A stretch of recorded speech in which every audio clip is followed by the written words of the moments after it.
नमस्कार दोस्तों। एक समय हम बातें किया करते थे कि इंडिया सुपर पावर होगा, जल्दी हमारी इकोनॉमी $5 ट्रिलियन की होगी और कुछ सालों में हम दुनिया की तीसरी सबसे बड़ी इकोनॉमी होंगे। एक समय जहां हम एवरेज 8 से 9% ग्रो कर रहे थे, वह 2019-20 फाइनेंशियल ईयर में 5% पर पहुंच गई। वहीं अगर बात करें फाइनेंशियल ईयर 20 और 21 की, तो भारत की जीडीपी -6 से -12% तक कॉन्ट्रैक्ट कर सकती है। कॉन्ट्रैक्ट का मतलब ये घट जाएगी, मतलब अब पॉजिटिव ग्रोथ नहीं होगी, अब निगेटिव ग्रोथ होगी। और ये मैं नहीं कह रहा हूँ, ये IMF, S&P, क्रिसिल, गोल्डमैन सैक्स, मूडीज जैसे रिकॉग्नाइज्ड इंटरनेशनल फाइनेंशियल इंस्टीट्यूशंस कह रहे हैं। आइए जानते हैं कि आखिर भारत इकोनॉमी में कौन सी ऐसी प्रॉब्लम है जिसकी वजह से 2011 से ही हमारी ग्रोथ रेट लगातार घटती जा रही है, हमारे देश में अनएम्प्लॉयमेंट रेट लगातार बढ़ती जा रही है, और कैसे इन सारे प्रॉब्लम्स को सॉल्व किया जा सकता है, कैसे फिर से भारत की इकोनॉमी को ग्रोथ के ट्रैक पर वापस लाया जा सकता है। क्योंकि यह तो आपको मानना पड़ेगा, भले ही भारत की इकोनॉमिक ग्रोथ की जर्नी अभी खत्म ना हुई हो, पर इस समय इसकी लाइफ जो है वह आईसीयू में जरूर पहुंच गई है। सो वीडियो को अंत तक जरूर देखिएगा, और अब देर किस बात की, चलिए वीडियो को शुरू करते हैं।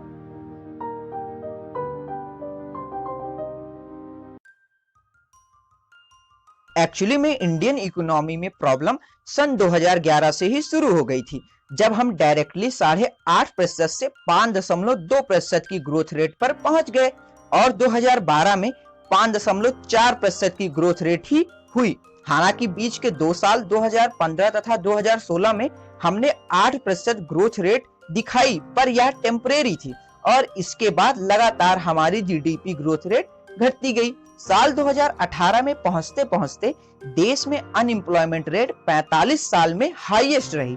हमारी इंडस्ट्रियल और मैन्युफैक्चरिंग ग्रोथ रेट पिछले 5 से 6 सालों से लगातार घटती जा रही है या निगेटिव ग्रोथ हो रही है।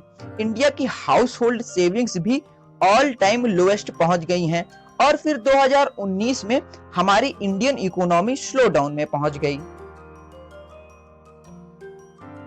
अगर 2011-12 जब से इंडियन इकोनॉमी की ग्रोथ धीमी होना शुरू हुई, तब से साल 2020 आने तक जितने पॉलिसी मेकर्स व गवर्नमेंट मेंबर्स हैं, वह यही कह रहे हैं कि इंडियन इकोनॉमी में एक ही प्रॉब्लम है, वह है लैक ऑफ डिमांड।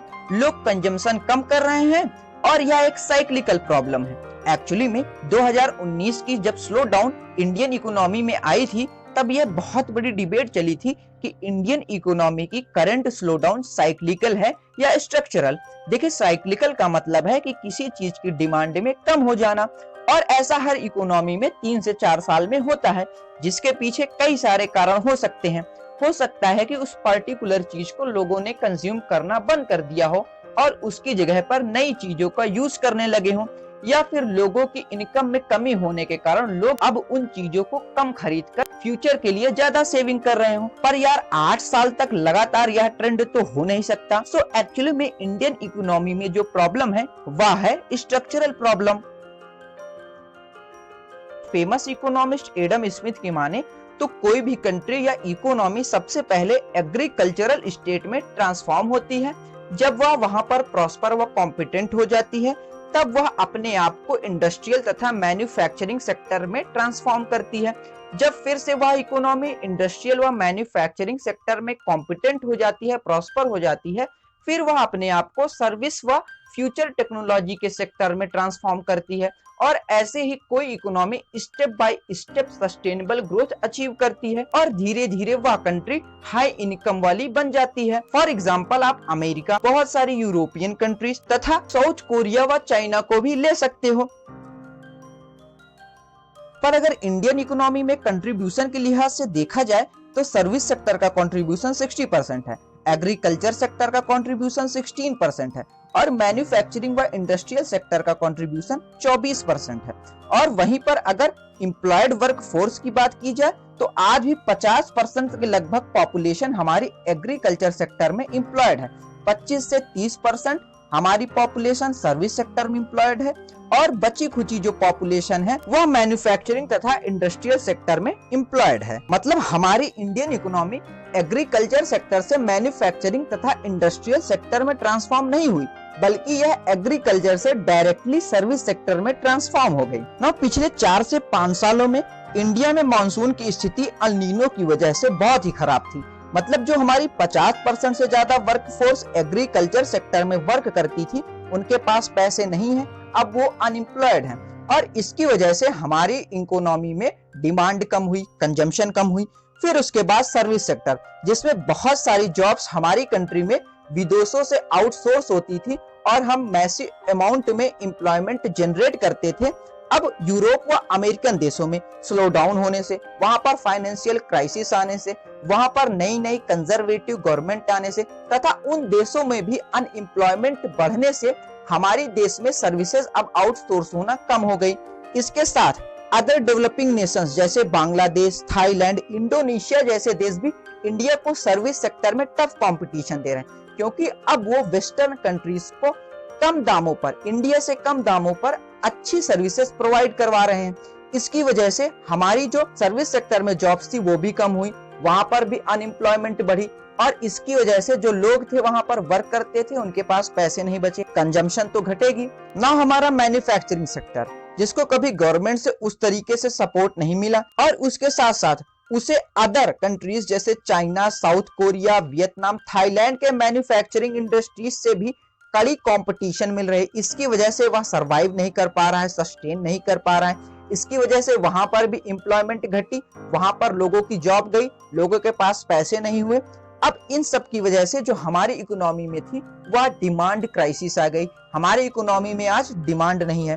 अब अभी तक 2012-13 से पहले होता यह था कि भारत के 12 से 15 करोड़ लोग, जो कि इंडिया का टॉप रिचेस्ट 10% है, वह इंडिया की डिमांड को स्टिमुलेट करता था। वह इंपोर्टेड चीजें, कार और बहुत सारी लग्जरी आइटम्स की डिमांड करते थे और यही क्लास हमारी कंजम्पशन को ड्राइव करती थी, यही डिमांड को स्टिमुलेट करती थी और इसी से हमारी इकोनॉमी धीरे धीरे आगे बढ़ती रहती थी। पर यह क्लास धीरे धीरे और ज्यादा रिच होती गई। अब यह विदेशों में जाकर इलाज करवाते हैं, वहां पर शॉपिंग करते हैं, इनके बच्चे फॉरेन कंट्री में पढ़ने जाते हैं। मतलब अब डिमांड जो थी वह इंडिया से दूसरी कंट्रीज में शिफ्ट हो गई। मतलब जो हमारी इकोनॉमी है उसका पूरा स्ट्रक्चर ही अनबैलेंस्ड है और यही है इंडियन इकोनॉमी की स्ट्रक्चरल प्रॉब्लम्स। पर यह स्ट्रक्चरल प्रॉब्लम्स आई क्यों? यह आई हमारे पॉलिसी मेकर्स की खराब और शॉर्ट टर्म पॉलिसीज से। मतलब ज्यादातर जो हमारी गवर्नमेंट्स ने अब तक पॉलिसीज बनाई थी वह सिर्फ जुगाड़ टेक्निक पर था, 5 ईयर के प्लान्स पर बेस्ड था और यह सिर्फ इलेक्शन जीतने के लिए होता था। मैंने एक वीडियो बनाया है कि आखिर किन पॉलिसीज की वजह से इंडिया एक डेवलप्ड कंट्री नहीं बन सका। अगर आप उसे देखना चाहते हो तो ऊपर का आई बटन क्लिक करके देख सकते हो। अब इन बैड पॉलिसीज से हम एग्रीकल्चरल सोसाइटी से इंडस्ट्रियल सोसाइटी नहीं बन पाए। हमारी पॉपुलेशन आज 140 करोड़ है और हमारे देश का जो डिमांड बेस है, कंजम्पशन बेस है, वह 14 करोड़ है। तो प्रोग्रेस कहां से होगी? तो इकोनॉमी में डिमांड कहां से होगी? और यह सबको पता है कि अगर मास एम्प्लॉयमेंट प्रोड्यूस करनी है तो हमें मैन्युफैक्चरिंग सोसाइटी बनना था, पर ऐसी पॉलिसीज हमारी अब तक की किसी गवर्नमेंट ने लाई नहीं। उसके बाद गवर्नमेंट के रिसेंट स्टेप्स जैसे जीएसटी व डीमोनेटाइजेशन जैसे स्टेप्स ने हमारी डोमेस्टिक इंडस्ट्रीज मतलब एमएसएमई व एसएमई सेक्टर की कमर तोड़ दी। अब इन सब चीजों का रिजल्ट क्या आया? रिजल्ट ये आया कि आज इंडिया में मैसिव अनएम्प्लॉयमेंट है, एम्प्लॉयमेंट क्राइसिस आ गई है। हजारों लाखों करोड़ों युवा के पास आज एम्प्लॉयमेंट नहीं है और इसकी वजह से डिमांड व कंजम्पशन लगातार घटती जा रही है। क्योंकि भैया जब लोगों के पास पैसे होंगे नहीं तो कंजम्पशन कहां से होगा, डिमांड कहां से होगा? अब यह सारी प्रॉब्लम्स कोविड-19 क्राइसिस से जुड़कर इकोनॉमी को आईसीयू में लेकर चली गई। आज बची खुची डिमांड भी खत्म होती जा रही है, जॉब्स लगातार डिस्पीयर होती जा रही हैं और इसी वजह से फाइनेंशियल ईयर 20 और 21 में हमारी जीडीपी -6 से -12% तक कॉन्ट्रैक्ट कर सकती है और जो 2019 का स्लो डाउन था हो सकता है कि आने वाले समय में वह रिसेशन में भी बदल जाए। तो इसका सॉल्यूशन क्या है? इसका सॉल्यूशन बहुत ही सिंपल है। सबसे पहले हमें इकोनॉमी का स्ट्रक्चर चेंज करना होगा और बहुत सारे स्ट्रक्चरल रिफॉर्म्स लाने होंगे। पुराने लैंड लेबर लॉस को चेंज करना होगा, इंडियन इकोनॉमी को बिजनेस फ्रेंडली बनाना होगा, हमारी इकोनॉमी में एंटरप्रेन्योरशिप का एनवायरनमेंट देना होगा, हमें एग्रीकल्चर तथा सर्विस सेक्टर पर कम ध्यान देकर हमें मैन्युफैक्चरिंग सेक्टर पर ज्यादा ध्यान देना होगा। इंडिया को मैन्युफैक्चरिंग व इंडस्ट्रियल सोसाइटी बनाना होगा और हमारे पास अभी भी मौका है कि हम ग्लोबल सप्लाई चेन में चाइना को रिप्लेस कर सकते हैं और ऐसा तभी पॉसिबल होगा जब इंडिया मैन्युफैक्चरिंग हब बन जाए, क्योंकि मैन्युफैक्चरिंग ही मास एम्प्लॉयमेंट प्रोड्यूस करेगी। जब मास एम्प्लॉयमेंट प्रोड्यूस होगी, लोगों के पास नौकरी होगी, उनके पास पैसे होंगे। जब लोगों के पास पैसा होगा तो कंजम्पशन बेस जो 15 करोड़ है वह 45 से 50 करोड़ पहुंच जाएगा। इससे क्या होगी कि इकोनॉमी में एक डिमांड क्रिएशन होगी, कंजम्पशन बढ़ेगा और इससे यह जो कंजम्पशन होगा वह हमारी इकोनॉमी को ड्राइव करेगा और इससे हमें एक सस्टेनेबल ग्रोथ भी अचीव होगी। इसके साथ साथ मैन्युफैक्चरिंग इंडस्ट्री बनने से इंडिया का जो ह्यूज ट्रेड डिफिसिट चाइना तथा अन्य कंट्रीज के साथ है वह भी घटेगा और जो हमारा फॉरेक्स रिजर्व है वह भी बढ़ेगा। पर इसके लिए हमारी गवर्नमेंट्स तथा पॉलिसी मेकर्स को बोल्ड डिसीजन लेने होंगे, जैसे कि चाइना के देंग ज़ाओपिंग तथा उनके पॉलिसी मेकर्स ने किए थे, जिसकी वजह से आज चाइना दुनिया का सबसे बड़ा मैन्युफैक्चरिंग हब है। अगर आप चाइना की इकोनॉमिक जर्नी के बारे में देखना चाहते हो, जानना चाहते हो, तो मैंने एक वीडियो बनाया है, आप ऊपर का आई बटन क्लिक करके उसे देख सकते हो। जो हमारी गवर्नमेंट है उन्हें 5 साल से बियॉन्ड सोचना होगा। हमारी जो पॉलिसीज हो वो 15 से 25 साल के पर्सपेक्टिव में रखकर बनाई गई हो। हमारी गवर्नमेंट्स को लॉन्ग टर्म अप्रोच के साथ काम करना पड़ेगा तथा पुराने व ट्रेडिशनल मेथड्स को छोड़ना पड़ेगा।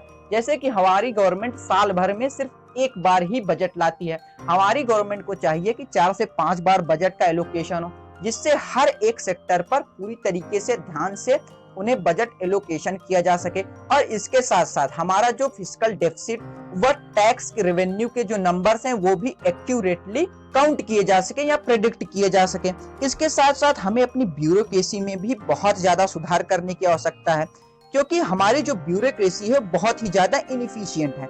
हमें ब्यूरोक्रेसी में एक्सपर्टाइज चाहिए, ना कि नॉर्मल ग्रेजुएट्स। मतलब आपने बीटेक किया है, बीए किया है, बीकॉम किया है, बीएससी किया है या कोई भी सिंपल ग्रेजुएशन किया है, आप चाहे आईपीएस बनो, चाहे आईआरएस बनो, चाहे आईएएस बनो, चाहे आईएफएस बनो, चाहे कुछ भी।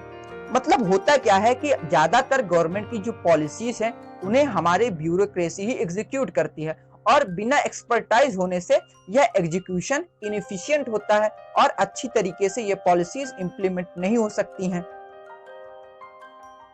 यह कहावत है कि हम भारतीय तभी एक्टिव होते हैं जब हमारे सर पर बड़ी विपत्ति आ जाती है।